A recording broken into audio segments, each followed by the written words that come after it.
Last டைமே message பண்ணியிருந்தேன், போட்டிருந்தேன்.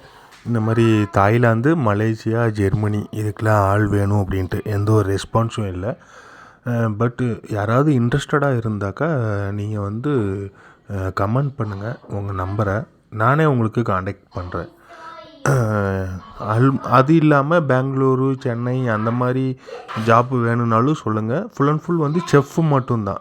சவுத் இண்டியன் குக்கு, இண்டியன் குக்கு, காண்டி எந்த மாதிரி இருந்தாலும் ஓகே தான். இப்போ நான் சொல்கிறது வந்து தாய்லாந்து, மலேசியா, அதுக்கப்புறம் வந்து ஜெர்மனி. எதுவுமே வந்து கன்சல்டன்சி ஃபீஸுன்னு எதுவுமே இல்லை, எல்லாமே ஃப்ரீ தான். உங்களுக்கு குவாலிஃபைடு இருந்தாக்கா நீங்கள் டைரெக்டாக போக வேண்டியது தான். இப்போது தாய்லாந்து பொறுத்த வரைக்கும் சவுத் இண்டியன் குக்கு வேணும், அதே மாதிரி பார்த்திங்கன்னா மேனேஜர் வேணும். அந்த மாதிரி இருக்குது. நல்ல சம்பளம். இது வந்து பெரிய ஒரு நல்ல ஒரு கம்பெனி, நல்ல சம்பளம் கொடுப்பாங்க. ஒர்க்கிங் ஹவர்ஸும் கம்மி தான். ஒர்க்கிங் ஹவர்ஸு ஜாஸ்தி இல்லை. இன்ட்ரெஸ்டடாக இருக்கிறவங்க உங்களுடைய நம்பரை வந்து கமெண்ட் பண்ணுங்கள். நானே உங்களுக்கு காண்டாக்ட் பண்ணுறேன். நீங்கள் ரெஸ்யூம் அனுப்புங்க. நீங்கள் செலக்டட் ஆனால் நீங்கள் டைரெக்டாக போகலாம்.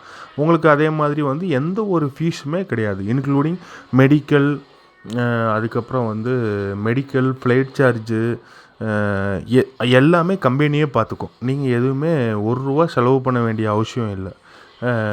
அப்போங்கும்போது நீங்கள் இன்ட்ரெஸ்ட் இருக்கிறவங்க உங்களுடைய நம்பரை வந்து கமெண்ட் பண்ணுங்கள். Okay, thank you.